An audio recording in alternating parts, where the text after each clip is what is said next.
नमस्कार दोस्तों, स्वागत है आपका अपने यूट्यूब चैनल न्यू एकेडमी में। आशा करते हैं सभी दोस्त अच्छे होंगे, मस्त होंगे और सही ढंग से पढ़ाई कर रहे होंगे। तो दोस्त, आज हम शुरू करेंगे भारत का संवैधानिक विकास का पार्ट 2। यदि आपने पिछला वीडियो नहीं देखा है तो उसे जाकर ज़रूर देखिए, बहुत अच्छा लगेगा। अगर आपने देख लिया हो तो बहुत अच्छा होगा, क्योंकि उसके बाद की जो कहानी है इस पार्ट में देखने को आपको मिलेगी। मैंने पिछले वीडियो में बताया था कि किस प्रकार जब कंपनी भारत में शासन करना शुरू करती है तो जो है एक व्यापारिक कंपनी के रूप में आई थी। इसके बाद वो प्रशासक बन जाती है, तो संसद के थ्रू जो है ब्रिटेन वहाँ से कंपनी पर नियंत्रण स्थापित कर लिया था, और जिसमें विभिन्न एक्ट के माध्यम से आपने लोगों ने देखा है।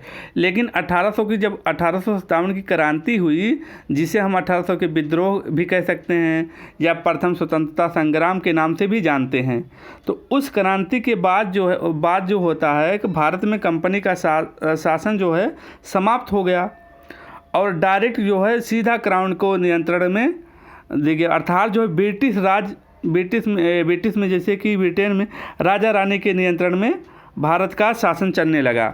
तो उसके बाद जो है एक्ट जो है उसे हम लोग जो है 1857 क्रांति के बाद एक्ट को जो है अधिनियम के नाम से जानने लगे।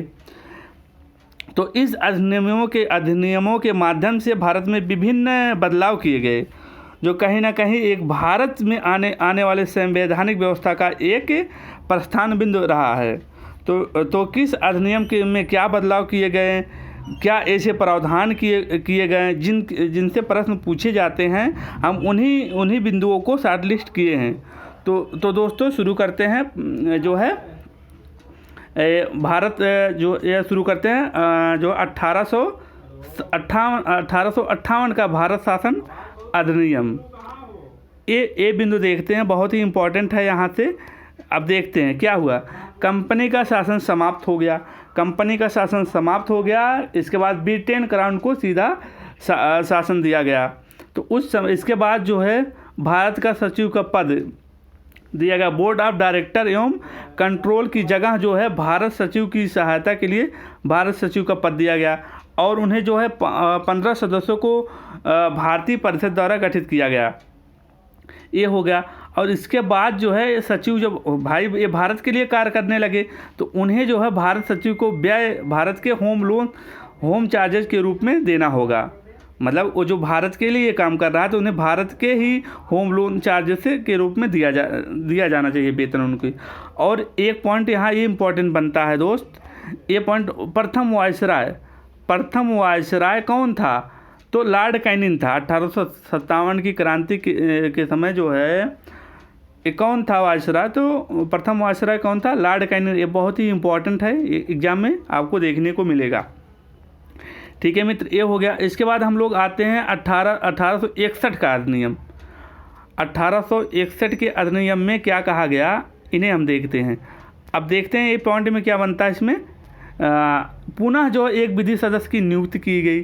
4 पहले थे, एक और इसमें ऐड कर दिया, 5 हो गए। और इसका विधान, हाँ ये मित्र यहाँ ये विधानसभा की स्थापना किस अधिनियम के तहत किया गया? तो 1861 के अधिनियम के तहत किया गया। एक इम्पॉर्टेंट, ये बहुत इंपॉर्टेंट पॉइंट बनता है। ठीक है मित्र, ये हो गया। इसके बाद वायसराय को अपने कार्यकारी परिषद में मिनिमम जो है 6 सदस्य, मैक्सिमम जो है 12 सदस्यों की नियुक्ति का अधिकार दिया गया। इसके बाद मित्र आते हैं, भारत के गवर्नर जनरल को अध्यादेश जारी करने की शक्ति मिली। किस अधिनियम के तहत भारत के गवर्नर जनरल या वायसराय को अध्यादेश जारी करने की शक्ति मिली?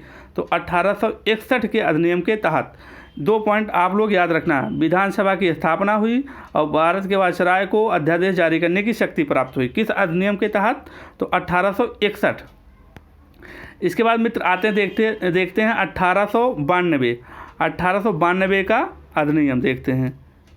1892 का अधिनियम कम से कम 10 सदस्य, अधिक से अधिक 16 सदस्यों की नियुक्ति का अधिकार दिया गया। और निर्वाचन, यहाँ अभी एक पॉइंट यही बन रहा है, बहुत इंपॉर्टेंट पॉइंट बन रहा है। निर्वाचन पद्धति की प्रारंभ कब किया गया? किस अधिनियम के तहत निर्वाचन पद्धति का प्रारंभ किया गया? तो 1892 का अधिनियम के तहत। अगर पूछते हैं कि केंद्रीय विधान परिषद में भारतीय सदस्य को वार्षिक बजट पर बहस करने का, प्रश्न पूछने का अधिकार किस अधिनियम के तहत किया गया? तो 1892 के अधिनियम के तहत। 2 पॉइंट यहाँ से बनता है। निर्वाचन पद्धति प्रारंभ किया गया और जो है वार्षिक जो है केंद्रीय विधान परिषद पर प्रश्न पूछने का अधिकार।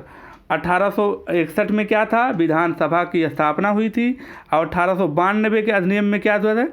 चुनाव हुआ था, मतलब निर्वाचन पद्धति का प्रारंभ हुआ था। दोस्त इन्हें तीनों को आप लोग ये तीनों को एक साथ देखना, इन तीनों को जो पढ़ाए हैं इन तीनों को एक साथ देखना, इसके बाद इनको अलग से देखना। अब आते हैं हम लोग इन बिंदुओं को देखते हैं। अब इधर आते हैं 1919 का अधिनियम। अब 1919 का अधिनियम में क्या बात आती है हम लोग देखते हैं। 1919 के अधिनियम में क्या है? जिन्हें हम जो है इन्हें जो एक और अन्य नाम से जानते हैं, ये भी इस नाम से भी पूछा जाता है एग्जाम में, मार्ले मिंटो सुधार अधिनियम। किस 1919 के अधिनियम को मार्ले मिंटो सुधार के नाम से भी जाना जाता है। अब देखिए जो 61 में हमने विधानसभा जो है विधानमंडल में स्थापित हुआ था, अब यहाँ विधानमंडलों का आकार शक्ति में वृद्धि की गई। 1 पॉइंट बनता है यहाँ किस अधिनियम के तहत? 1919 के अधिनियम के तहत।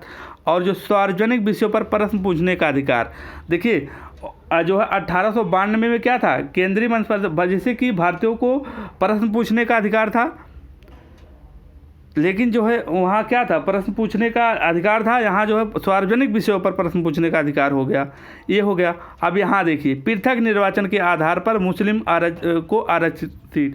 अब यहाँ आ गया उनका अंग्रेजों का नीति लगाने लगे कि भेदभाव कर दें, मतलब हिंदू अलग करके मुस्लिम अलग करके लड़ाएं। पृथक निर्वाचन के आधार पर मुस्लिम को आरक्षित सीट यहाँ किस अधिनियम के तहत? 1909 के अधिनियम के तहत।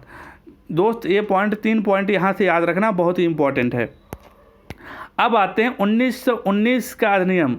ये अगर हम बोले जो चारों, अभी हम 4 पढ़ चुके हैं, उनमें सबसे इम्पोर्टेंट कौन है? यही है 1919 का अधिनियम, जिसे किन नाम से और किन नामों से जाना जाता है? मॉन्टेग्यू चेम्सफोर्ड सुधार के नाम से जाना जाता है। अब देखिए यहाँ आते हैं पॉइंट, मेन पॉइंट क्या आता है। अब इसमें जो है केंद्र में द्विसदनी व्यवस्था का गठन किया गया। केंद्र में द्विसदनी, जो आज हम देख रहे हैं लोकसभा और राज्यसभा देख रहे हैं। उच्च सदन में 60 सदस्य नियुक्त किए गए और केंद्रीय विधानसभा में जो होता है, मतलब विधानसभा है उसमें 144 सदस्यों की नियुक्ति की मतलब हुआ। इसके बाद यह हो गया। इसके बाद आते प्रांतों में द्वैध शासन की शुरुआत की गई। यहाँ हो गया एक आरक्षित, एक हस्तांतरित। हस्तांतरित मतलब हम लोगों को, भारतीयों को दिया गया कि जैसे कि उसमें कुछ विषय दिया गया, जैसे कृषि से संबंधित हुआ विषय, ये सब विषय इसमें दिएगा। आरक्षित जो है ब्रिटेन के पास था कि वो उसमें हम लोग हस्तक्षेप नहीं कर सकते थे। और एक पॉइंट ये बनता है चुनाव। प्रत्यक्ष चुनाव कब किस अधिनियम के तहत अपनाया गया? तो जो है 1919 के अधिनियम के तहत। ठीक है, ये हो गया। और देखिए अब यहाँ चुनाव तो अपनाया गया, इसके बाद जो होता है सांप्रदायिक चुनाव, सिखों को भी दिया गया। अब एक पॉइंट यहाँ से बन जाता है सांप्रदायिक। और जो है केंद्रीय विधानसभा में वायसराय को अध्यादेश जारी करने की शक्ति दी गई। यहाँ केंद्रीय विधानसभा में अध्यादेश जारी करने की शक्ति दी गई। ठीक है दोस्त, ये हो गया। अब आते हैं 1935 का अधिनियम। 1935 के अधिनियम में क्या कहा गया? ये बहुत इंपॉर्टेंट पॉइंट बन रहा है। जो होता है कि अखिल भारतीय संघ का निर्माण। और देखिए केंद्र स्तर पर द्वैध शासन, यहाँ हो गया। और प्रांतों में द्वैध शासन समाप्त कर दिया गया और प्रांतों की स्वतंत्रता पर छूट दिया गया कि वो अपने इच्छानुसार काम कर सकते हैं। और जो तीनों सूची, जो संघ सूची, राज सूची, समवर्ती सूची, यहीं से लिया गया है। और संघीय न्यायालय में संघीय की बैठक आरबीआई का गठन किया गया। आप लोगों को पता है कि आरबीआई का गठन कब किया गया था? अगर पूछता, गठन 1937 में स्थापना हुई थी जो है, लेकिन गठन किस अधिनियम के तहत? 1935 के अधिनियम के तहत किया गया था। दोस्त ये हो गया। अब जैसे कि अब यहाँ रिकॉलिंग कर लेते हैं कि ये तीनों तो बहुत इंपॉर्टेंट है। इन्हें याद करने के लिए हम लोग पहले इन तीनों को याद रखेंगे, 1858, 1861, 1892। इन तीनों को एक क्रम में लिखेंगे और इधर जो है 1909 हुआ, 1919 हुआ, 1935 का अधिनियम हुआ। इन्हें तीनों को इम्पोर्टेंट अगर जितना ही पढ़े हैं अभी तक में, यही बहुत इंपॉर्टेंट है।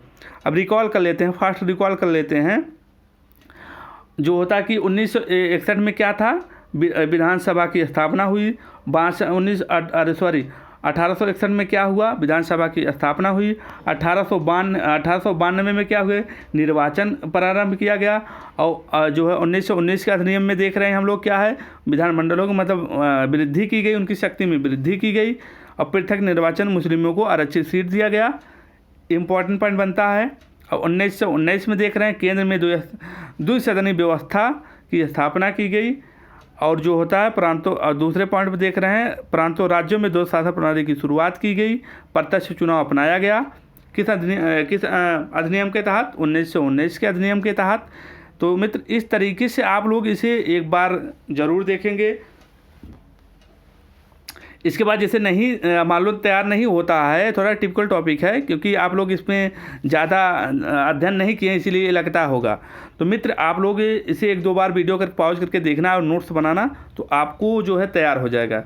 ठीक है मित्र, तो आप लोगों को इस पूरे सीरीज को आपको अच्छा लगा होगा। ठीक है मित्र, ठीक है, मिलते हैं अगले वीडियो में। तब तक के लिए अपना ख्याल रखना। जय हिंद, जय भारत।